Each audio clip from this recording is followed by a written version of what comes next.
compartir esta noche y vino a mi mente la palabra que compartió Rosa ayer y empecé a leer un poquito más y de verdad hay una palabra que nos está atravesando en este tiempo y que creo que nos seguirá marcando el rumbo en los próximos años, si Dios quiere.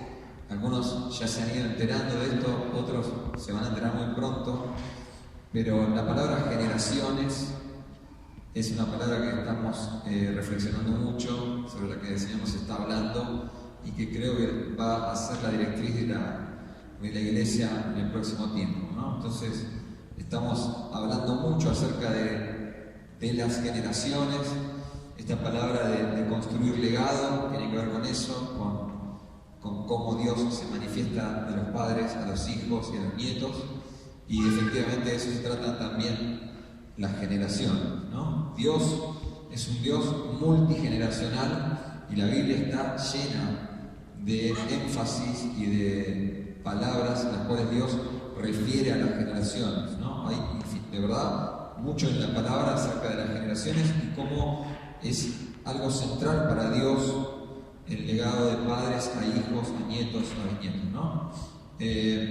Cuando uno mira qué es una generación, bueno, se encuentra con que una generación está conformada por todas aquellas personas que nacieron en un periodo de 20 a 30 años, en un mismo periodo de 20 a 30 años, ¿no? Hay mucho para hablar de esto porque hay desarrollos teóricos, sociológicos de esto. De hecho, se habla de la generación X, la generación Z, la generación Y, los famosos millennials.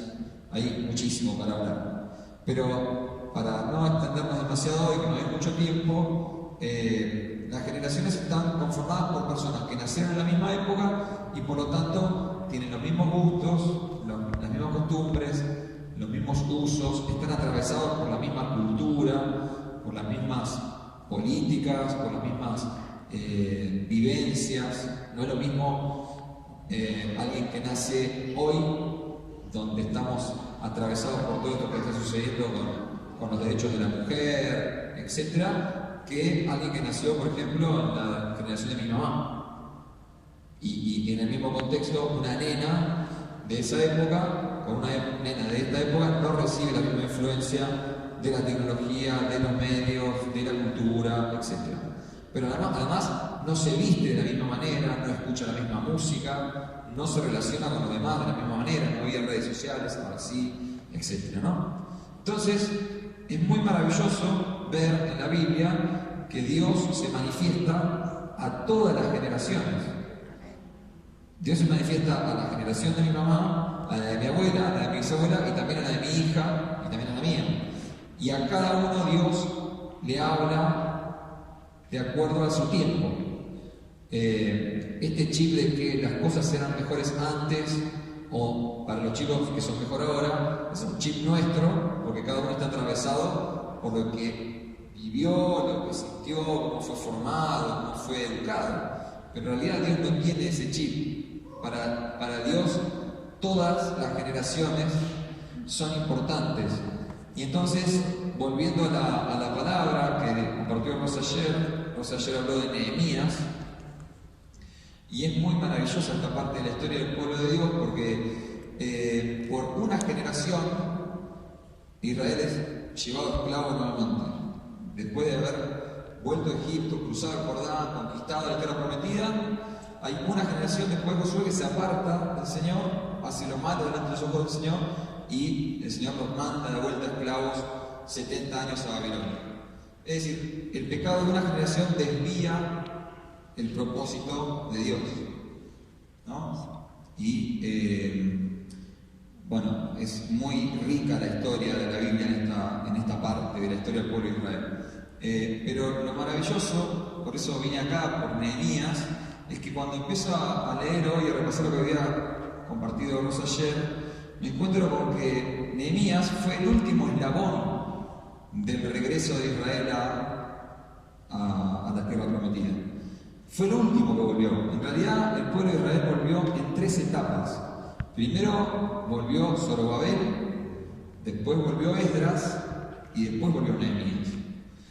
Y es maravilloso porque cuando uno mira la historia, cuando inicia el proceso de regreso de Israel a la tierra prometida, era el reinado del rey Ciro, algo que ya había sido profetizado. De hecho, cuando viene el rey Ciro le dice: mirá, acá está escrito.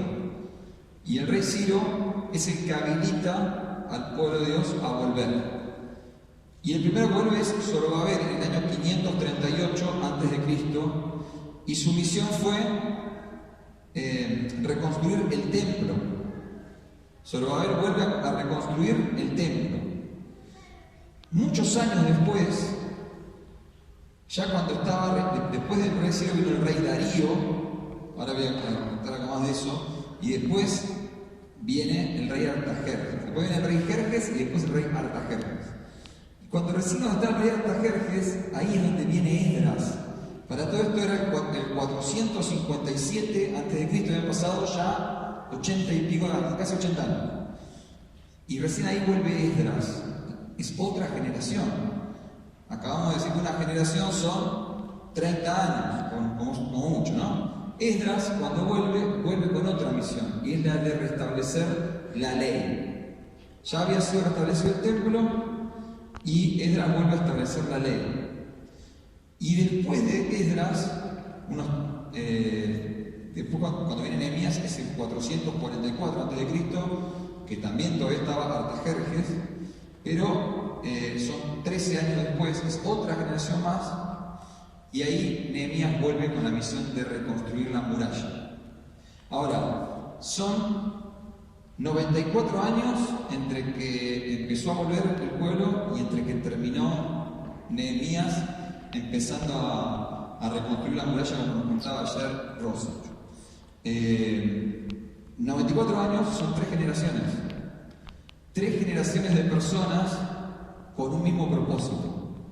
Y entonces empecé a pensar esto hoy porque digo, qué interesante. Una generación es la que desvía el propósito y hace que Israel sea llevado a cabo nuevamente. Y cuando Dios decide hacerlos volver y empieza con su plan de retorno, ese plan se lleva a cabo en 3 generaciones. No es una generación la que viene y hace todo otra vez y de golpe digo, son 94 años. Es decir, que vos te podés morir, de hecho sucedió, 2 generaciones enteras se murieron antes de ver concretada la muralla terminada y Jerusalén restaurada tal como era. Y entonces pensaba esto, qué importante que a veces estamos tan sumidos en nuestro tema y en nuestro proceso individual que no nos damos cuenta que de verdad Dios tiene un plan trascendente, es decir, un plan que nos trasciende a nosotros, es más allá de nosotros, es antes de nosotros y es más allá de nosotros. Es con nuestros padres, pero también con nuestros hijos, y el plan no somos la última Coca-Cola del desierto, digo, somos una pieza fundamental, pero simplemente una pieza de un engranaje que Dios quiere usar para hacer algo más grande.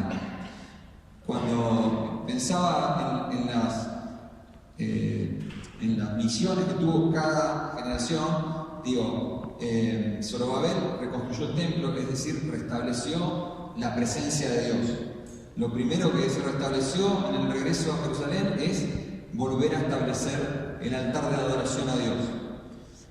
Una generación después, Esdras, que era un escriba, restaura la ley, es decir, la santidad. Esto está bien y esto está mal y esto lo vamos a apartar para el Señor. Y la última generación, que es la de Nehemías, reconstruye los muros, es decir, restablece los límites entre lo pagano y lo que es del Señor. Y dice, hasta acá. Esto que está acá para adentro es del Señor y nadie lo toque. ¿No? Son 3 generaciones bien distintas, con una misión bien marcada, pero parte de todo un plan. Bueno, si ustedes quieren leer los pormenores de esto, está muy bien detallado en Esdras, porque como Esdras era un escriba, Esdras detalla, por ahí hasta medio aburrido, pero detalla cuántas familias vinieron, cuántas personas eran de cada familia, bueno, detalla todo lo que el rey Ciro les devolvió y cuenta toda la historia como en detalle cómo fue, ¿no? Ahora, yo me quiero quedar con 2 o 3 cosas que surgen del libro de Esdras, que me parecen muy maravillosas respecto a las generaciones.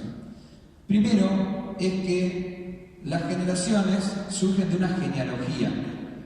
Es decir, yo soy hijo de José, nieto de otro José y bisnieto de un señor Antonio. Y a la vez soy papá de Ezequiel. Quiero decir, la genealogía me da pertenencia. Y esto es muy marcado lo que sucedió cuando el pueblo volvió por primera vez con Zorobabel, porque dice que volvieron las familias a reconstruir el templo y había otros que estaban alrededor que dijeron, se empezó a reactivar Jerusalén, yo también quiero participar de la reconstrucción del templo. Entonces dice en Esdras capítulo 2, versículo 59 al 62 lo siguiente, dice: otro grupo regresó en esos días de la ciudad de Tel-Mela, Tel-Harsa, Kerub, Adán e Imer. Sin embargo, ni ellos ni sus familias pudieron demostrar que eran descendientes de Israel. Ese grupo incluía las familias de Delaía, Tobías, Necoda, un total de 652 personas. También regresaron 3 familias de sacerdotes: Abaía, Cos, Berzilai. Este Berzilai se había casado con una mujer que era descendiente de Berzilai de Galar y había tomado el nombre de la familia de ella. Buscaron sus nombres en los registros genealógicos, pero no los encontraron, así que no calificaron para ser sacerdotes. Es decir, las generaciones son producto de una genealogía y la genealogía es la que te da pertenencia. Vos sos o no sos, porque sos hijo de, o no sos hijo de, entonces la puerta se cierra. Esto es tan así que no le preguntaron los antecedentes, digo, vino esta gente a querer participar, ¿no? A ver si son buenos, si son malos, si son ladrones, si son rebeldes, si son santos, si son paganos. No. A ver, vamos a fijarnos, ¿son hijos? No, no son hijos, no pueden estar. Ahora, yo lo pienso para nuestras generaciones y digo, qué increíble, porque es decir que si Ezequiel es mi hijo, puede estar, esté como esté en adicciones, esté perdido por ahí, sea un ladrón o sea un santo, sea virtuoso, digo, no importa su condición, es hijo mío, puede estar. Y si no es hijo mío, se queda fuera. Y entonces pienso, nosotros somos lo que somos por nuestros padres. Estamos y pertenecemos por nuestros padres, y pensémoslo espiritualmente, nuestros padres espirituales. ¿Quién te engendró espiritualmente? Pensalo vos. ¿Y a quiénes engendraste? Porque tus hijos pueden estar, y aquellos a los que vos les cerrás la puerta quedan afuera. Esa es la noción de legado a la que el Señor nos está llamando a engendrar hijos espirituales para abrirle la puerta del reino de Dios a aquellos que hoy están afuera. Y digo más, y hay 2 tipos de genealogía, ¿no? Genealogía de sangre y genealogía espiritual, como decía recién. A tus hijos de sangre también les pertenece la entrada, aunque estén hoy en otra cosa, pero Dios los quiere adentro, ¿no? Y a tus hijos espirituales también, a aquellos que quizás engendraste y hoy están perdidos en otro lugar, el Señor los quiere adentro, pero no solamente los quiere el Señor, sino que tienen el derecho legal. Eso es lo maravilloso. Después, más adelante, en el capítulo 4, esto se repite en las 3 generaciones. La generación que reconstruye el templo, la que reconstruye la ley y la que reconstruye la muralla. En todos los casos pasan 2 cosas muy significativas. Primero, vienen a la tierra enviados y pagados por el rey que los envía, que era un rey pagano, ¿no? Y en todas las veces que Israel es restituido, lo mismo pasó cuando salieron de Egipto, no sé si se acuerdan, se van de la tierra a su tierra prometida y se van con la plata y el oro que les da el rey que los envía. Increíblemente, pues es una cosa delirante, ¿no? Que los mandan, les perdonan la esclavitud y aparte le dan riqueza para reconstruir. Pero también pasa, cada vez que vuelven, que se levanta oposición en contra de la reconstrucción en cada una de las generaciones. En esta generación, la de Zorobabel, la primera, si te fijas en el capítulo 4 de Esdras, capítulo 4, de 1 al 5, dice así: cuando los enemigos de Judá y de Benjamín oyeron que los desterrados estaban reconstruyendo un templo al Señor, Dios de Israel, fueron a ver a Zorobabel y a los otros líderes y les dijeron: déjennos participar en la construcción junto con ustedes, porque nosotros también adoramos a su Dios. Le venimos haciendo sacrificios desde que el rey Esaradón de Asiria nos trajo estas tierras. Zorobabel, Jesúa y otros líderes de Israel respondieron: de ninguna manera pueden tomar parte en esta obra. Nosotros solos construiremos el templo para el Señor, Dios de Israel, tal como lo ordenó el rey Ciro de Persia. Entonces los habitantes del lugar intentaron desalentar e intimidar al pueblo de Judá para impedirle que siguiera trabajando. Sobornaron a algunos funcionarios para que actuaran en contra de ellos y frustraran sus planes. Esta situación continuó durante todo el reinado de Ciro, rey de Persia, y duró hasta que Darío subió al trono del rey, como rey de Persia. Porque estaba pensando en el versículo que sigue. En el versículo 24 dice: por lo tanto se detuvo la obra del templo de Dios en Jerusalén y quedó suspendida hasta el segundo año del reinado de Darío, rey de Persia. Resumo. Primero teníamos a los que pretendían ser hijos y no eran. Pero estos son los enemigos que también quieren venir a colarse a construir el templo. Y a estos les ponen stop de entrada y dicen: no. Ustedes no son de acá, esto está santo, nosotros lo vamos a hacer para nuestro Dios, etc. Como no se pueden colar, entonces empiezan a meter palos en la rueda y lo logran. Porque dice que duró todo el reinado de Ciro y hasta que vino el nuevo rey al segundo año. Es decir, que tuvieron la construcción del templo unos cuantos años, ¿no? Y yo me quedo con esto, digo, cuando Dios empieza a querer hacer algo con nuestra generación, pasan dos cosas. Primero, los de afuera ven que está bueno. Che, qué bueno lo que está pasando acá en la iglesia, qué bueno que está pasando con esta gente. Y entonces, ¿qué quieren hacer?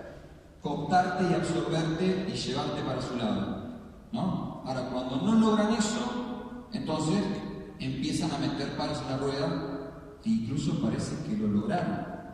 Yo lo pienso mucho con todas las cuestiones que yo no soy tan alarmista, hay otros dentro nuestro que son más alarmistas, ¿no? Con el tema de la ideología de género y todo eso, pero pienso que de verdad un día pueden venir a querer meterse en la escuela y eso es inminente. Va a pasar, tarde o temprano, alguien nos va a querer ir a mirar qué es lo que damos, ¿no? Qué es lo que enseñamos. Y después vendrán las cuestiones más de tipo coercitivo, de si te dejo o no te dejo. Pero digo, primero te tratan de incluir y de ver que esto ya está sucediendo, ¿no? De poder, ¿viste? Y cuando vos pones stop, entonces vienen los palos en la rueda. Y incluso parece que lo lograron. De hecho, esta gente lo logró. Ahora, si bien en un primer momento parece que lo lograron, pasa lo siguiente con los enemigos de Zorobabel. Viene el rey Darío, y esto te voy a leer toda la historia porque es larga, le mandan una carta al rey Darío diciendo: mirá lo que están haciendo los judíos, están construyendo. ¿Vos sabías que esta gente está construyendo templo a un Dios que no es el nuestro? ¿Vos sabías que no te van a querer pagar los impuestos? ¿Vos sabías que después esta gente se va a hacer grande y se va a querer levantar en contra de Persia? Y entonces le dicen esto: ¿por qué no investigás a ver si es cierto que Ciro los mandó? ¿Y sabes lo que hace el rey Darío? Investiga y encuentra que Ciro los mandó. Y entonces, ¿qué le dice? A los que habían acusado a los israelitas, le dice: mirá, no solamente que es cierto que los mandó, sino que además ahora ustedes le van a tener que pagar con sus impuestos la construcción del templo hasta que se termine de construir, como dijo el rey Darío. Eso está en el capítulo 6, versículos 8 y 9. Dice así: además, por la presente, dice Darío, decreto que ustedes tendrán que ayudar a esos ancianos de los judíos mientras reconstruyen el templo de Dios. Ustedes tienen que pagar el costo total de la obra, sin demora, con los impuestos que se recaudan en la provincia situada al occidente del río Éufrates, a fin de que la construcción no se interrumpa. Denles a los sacerdotes de Jerusalén todo lo que necesiten, sean becerros, carneros, corderos, para las ofrendas quemadas que presenten al Dios del cielo, y sin falta provéanles toda la sal y todo el trigo y todo el vino y el aceite de oliva que requieran para cada día. Es decir, los que acusaban y en un primer momento parecían detener la obra, tuvieron que terminar financiándola. Dios hizo que aquello que venía en contra de una generación se transformara en algo poderoso a favor del plan que el Señor tenía para esa generación. Y por último, y cierro para no extenderme, esto va para hablar muchísimo más, Dios se encarga de que lo mismo suceda con Esdras y lo mismo suceda con Nehemías. Cada uno, en su tiempo y con el plan que Dios tenía para cada uno, fue financiado por los paganos para hacer lo que tenían que hacer. Es decir, número uno, Dios usa a todas las generaciones, no a una sola. Número dos, Dios cuando tiene un plan lo lleva a cabo a través de un proceso largo que por ahí hoy nosotros no entendemos y no vemos, pero que en realidad nos trasciende y que es mucho mayor y que Dios quiere que simplemente nos dediquemos a cumplir exactamente el cometido que a nosotros nos toca, ¿no? Porque Dios el plan lo lleva adelante con nosotros o sin nosotros. Pero además Dios se encarga de que a cada generación le lleguen los recursos y esté dotada con todo aquello que necesita para hacer lo que tiene que hacer. Y ese es nuestro rol, ¿no? Entender que todo aquello que pueda oponerse, en realidad, si bien momentáneamente puede cumplir su cometido, tarde o temprano el Señor lo va a poner a nuestro favor.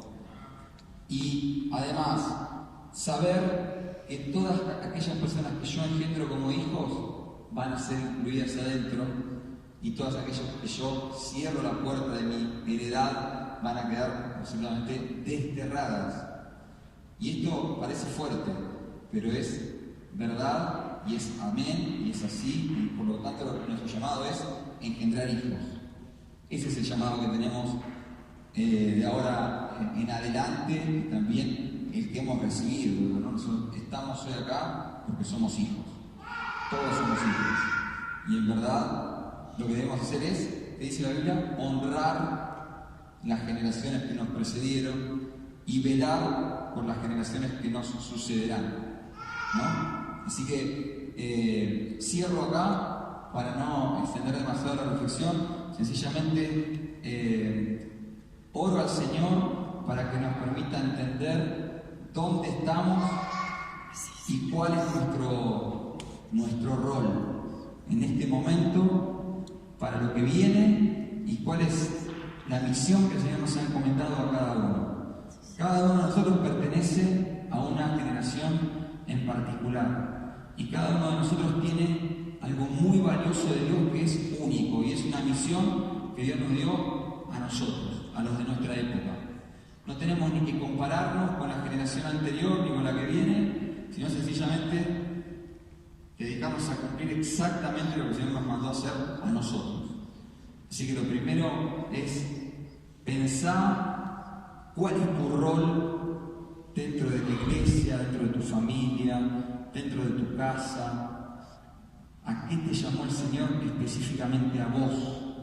Pero aparte, pensar que lo que el Señor te mandó a vos es parte de un plan mucho mayor. Y entonces en ese momento es cuando decís: Señor, descanso, porque sé que vos estás al control, como dice esta canción, nada se escapa de tu control, Señor, y todo lo que haces, lo haces con un propósito. A una circunstancia adversa, vos la transformás en una circunstancia a favor mío, de mis hijos, de los míos, de mi casa, y así es por todas las generaciones.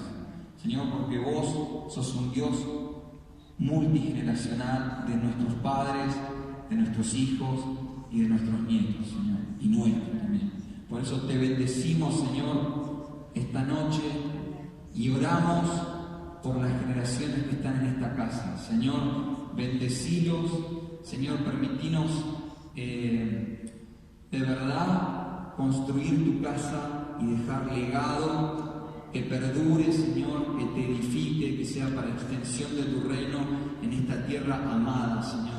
Amamos la tierra en la que nos has puesto, la bendecimos, Señor, y te pedimos que nos permitas dejar un legado que perdure y que sea de bendición y de multiplicación y de extensión en esta tierra hermosa, en el nombre de Jesús. Te bendecimos, papá, y adoramos tu nombre.